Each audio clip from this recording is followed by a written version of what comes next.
Hello guys, আসসালামু আলাইকুম। Welcome to my new blog. এই ভিডিওটা আমি শুরু করছি। আচ্ছা হচ্ছি তোমাদের খুব ভালো লাগে। তো গাইস, রান্না করে যাই, দেখি মা রান্নাঘরে কি রান্না করছে। সকালটা শুরু হলো ভীষণ সুন্দরভাবে। ঘুম থেকে উঠেই আমি ফ্রুট কাস্টার্ড তৈরি করলাম। আর সবচেয়ে মজার ব্যাপার হলো আমার ছোট্ট জায়ান নিজেই ভিডিও ধারণ করলো। এরপর আমরা দুজন ডাইনিং টেবিলে খাবার রেডি করছি, কারণ সকাল সকাল খাবার খাবো। এখানে আজকে সকালের নাস্তায় রেখেছিলাম ক্রিম বান, চিকেন ব্রেড, ফ্রুট কাস্টার্ড ও সেই সাথে জায়ানের পছন্দের কিছু ফ্রুটস। সকালে আছে ঘুম থেকে উঠেই দেখি প্রায় দুপুর নাগাদ আমরা ঘুম থেকে উঠেছি, তাই জন্যে আর সকাল বলছি না। তো সকালে নাস্তাটা তো করতেই হবে। এখানে মা ছেলে গল্প করতে করতে সকালে খাবারটা খেয়ে নিলাম। যেহেতু গরম তাই আজ আর চা খাবো না, ভাবলাম ঠান্ডা ঠান্ডা ফ্রুট কাস্টার্ড খাই। ফ্রুট কাস্টার্ড জায়ানকে দিলাম, ও কিছুটা খেয়েই চলে গেল, তাই আমি খেতে বসে পড়লাম। আসলে কম চর্বিযুক্ত দুধ, প্রাকৃতিক মিষ্টি যেমন তাজা ফল দিয়ে ফ্রুট কাস্টার্ডটা তৈরি করে খেলে খুব ভালো লাগে।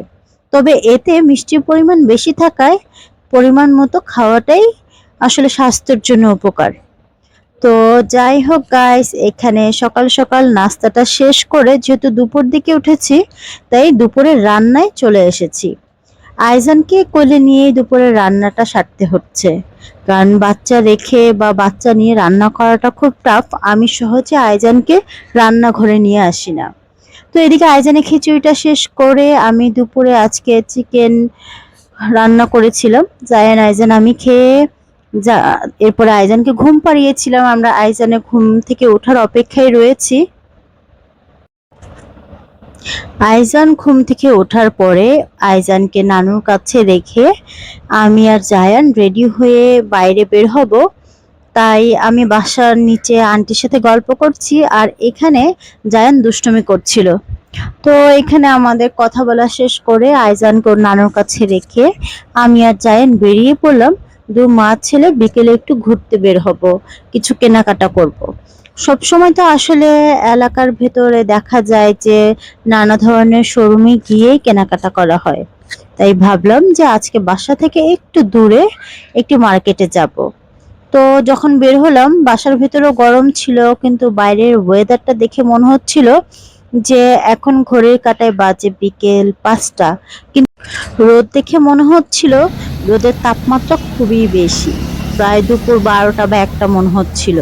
তেমন বাতাসও ছিল না, গাছের পাতাগুলোও তেমন নড়ছিল না। তো এদিকে আমরা রাস্তায় চলে এসেছি, আর রাস্তা পার হব, পার হয়েই দেন রিক্সা নিব। তো আমি যখন রাস্তা পার হয়ে যখন একা থাকি কোথাও যাই, তখন দেখা যায় যে তড়িঘড়ি করেই রাস্তাটা পার হতে পারি, কিন্তু জায়ানকে যখন নিয়ে আমি বের হই রাস্তাটা খুব মানে সাবধানতার সাথে পার হই। কারণ ছোট বাচ্চাদের নিয়ে গেলে আসলে সবকিছু দেখে শুনে বুঝেই রাস্তা পার হতে হয় বা গাড়িতে চড়তে হয়। আর জায়ান আইজানকে নিয়ে গেলে আমার খুব ভয় হয়, নিজের থেকেও বেশি ওদের প্রতি কেয়ারটা যত্নটা করতে হয় যে ঠিকঠাক মতো পার হতে পারবো কিনা, রাস্তাঘাটের ব্যাপার সাবধানতার সহিত সবকিছু হবে কিনা। তো গাইস, এদিকে আমরা মা ছেলে হাঁটছিলাম বিকেল বেলা।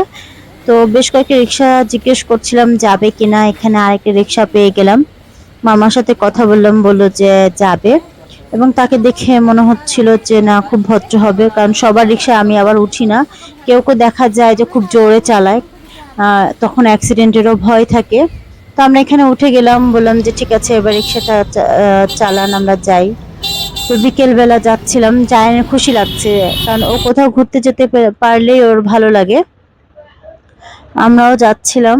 যাওয়ার পরে কিছুটা পথ যাওয়ার পরে আমরা দেখো গাইস মার্কেটে প্রায় ফ্রন্ট গেটেই চলে আসছি। এখন রিক্সা ভাড়া দিব। তো মামা বললো যে আমাকে নগদে না বিকাশে দেন, কারণ সে ক্যাশ নেবে না, বিকাশ তার প্রয়োজন। তাই বিকাশেই দিলাম, কারণ ডিজিটাল যুগ, মামাও সেটাই প্রেফার করছিল। তো এই যে আমরা মা ছেলে চলে এসেছি তালতলা সুপার মার্কেটে। তো মার্কেট গেটটা তোমাদেরকে দেখালাম, আর এখন আমরা মার্কেটের ভিতরে রয়েছি। আসার পরে জায়ান রিক্সায় যতক্ষণ ছিল ভালোই ছিল, কিন্তু মার্কেটের ভিতরে আসার পরেও বলছে যে ওর প্রচুর গরম লাগছে, ভালো লাগছে না। আমি বললাম যে তাহলে কিছু খেয়ে নাও, লাচ্ছি খাও বা ঠান্ডা কিছু খেয়ে নাও। আর ও তখন বলছিল যে না আম্মু তুমি তাড়াতাড়ি কেনাকাটা করো, আমরা এখানে বসবো না, চলে যাব। তো আমিও তখন এত আনন্দ করে আসলো, কিন্তু গরম দেখে ওর ভালো লাগছিল না। তো আমিও শর্টকাটে জায়ানকে নিয়ে কিছু কেনাকাটা করলাম। তো যেহেতু ও খুব বিরক্ত করছিল, ভালো লাগছিল না, কোথাও স্থির হয়ে দাঁড়াচ্ছিল না, তাই আর পুরো শপিং এর ভিডিওটা করতে পারিনি। অল্পের ভিতরে কেনাকাটাটা শেষ করে দেন আমরা মা ছেলে বাসায় চলে আসি, কারণ ও খুব টায়ার্ড হয়ে যাচ্ছিল, আজকে ওয়েদার ভালো ছিল না। তো বাইরেও তেমন কিছু খাইনি, না খাওয়ার কারণে বললাম যে ঠিক আছে তাহলে আমি বাসায় তৈরি করে দিই, তুমি কি খাবে? বললো আম্মু তুমি আমার পছন্দের ডোনাট আমাকে বানিয়ে দাও। তো বাসায় এসে মা জায়ানের জন্য ডোনাট রেডি করলাম, সন্ধ্যায় নাস্তা করবে। তো ডোনাট খেতে পছন্দ করে, কারণ যদিও ডোনাট বাচ্চাদের জন্য স্বাস্থ্যকর না, কারণ এতে প্রচুর পরিমাণে তেল ইউজ করা হয়। এরপরে ট্রাস্টি ট্রিট বা মিঠাই থেকে যেটা আমরা কিনে থাকি সেটা দেখা যায় যে উপরে চকলেট দেয়া থাকে। তো বাসায় তৈরি করে দিলেও খুব মজা করেই খায়, পছন্দ করে। সন্ধ্যার নাস্তায় জায়ানের জন্য ডোনাট শেষ করে দেন সেই তেলের ভেতরেই যখন হালকা গরম হয়ে গেল, সেখানে আমার আগে থেকে রেডি করে রাখা ডিম, ময়দা, পেঁয়াজ, মরিচ দিয়ে মাখানো যে ডিম পিঠাটা তৈরি করা যায়, সেটাই আজকে আমি আমার জন্য তৈরি করছি সন্ধ্যার নাস্তায়। তো এখানে তেলের ভিতরে ছোট ছোট করে কিউব করে সেই মাখানো ময়দাটা এখানে একটু একটু করে ডো হিসেবে দিয়ে দিচ্ছি, ডুবো তেলে ভাজবো। এইখানে আমি একটু কর্নফ্লাওয়ার দিয়েছিলাম, একটু মচমচে হয়, খেতে ভালোই লাগে। আর ডিমের পরিমাণটা বেশি থাকাতে দেখা যায় যে ফ্লেভারটাও ভালো আসে। এইটা চা দিয়ে খেতে খুব ভালো লাগে। তবে দিন শেষে এক কাপ চা না হলে দিনটা আসলে জমে ওঠে না বা শরীরটাও ভালো লাগে না। তাই আমি বিকেলের নাস্তায় এখানে জায়ানের জন্য ডোনাট এবং আমার জন্য ডিম পিঠা করলাম, আর সেই সাথে করেছিলাম চা। আর ওর কিছু হলেই জায়ানের ড্রিঙ্কস খেতে হবে, কোক খেতে হবে বা জুস খাবে, তো বাইরে থেকে সেটাও নিয়ে এসেছিলাম। তো গাইস এখানে দেখতেই পাচ্ছ যে আমার ভাজা ভাজিটা প্রায় শেষ। তো এখানে আমার পিঠা রেডি, জায়ানের ডোনাট রেডি, আরেক চুলায় বসিয়েছিলাম চা, জায়ানকে দিলাম, সে আর দেরি সহ্য হচ্ছে না, খাবার খাচ্ছে। এখানে আইজানও উঠে গেছে, আইজানের ক্ষুধা লেগেছে, ও বলছে যে তুমি আইজানকে রাখো, আমি খাবো, না হয় আইজান আমাকে ডিস্টার্ব করবে। তো গাইস এই ছিল আমাদের আজকে মা ছেলের একটা ছোট্ট দিনের গল্প। যদি তোমাদের ভালো লাগে তাহলে অবশ্যই আমাদের চ্যানেলটি সাবস্ক্রাইব করে পাশে থাকতে পারো, এবং ভিডিওটি কেমন হলো কমেন্টস এবং লাইক দিয়ে অবশ্যই আমাদেরকে জানিও।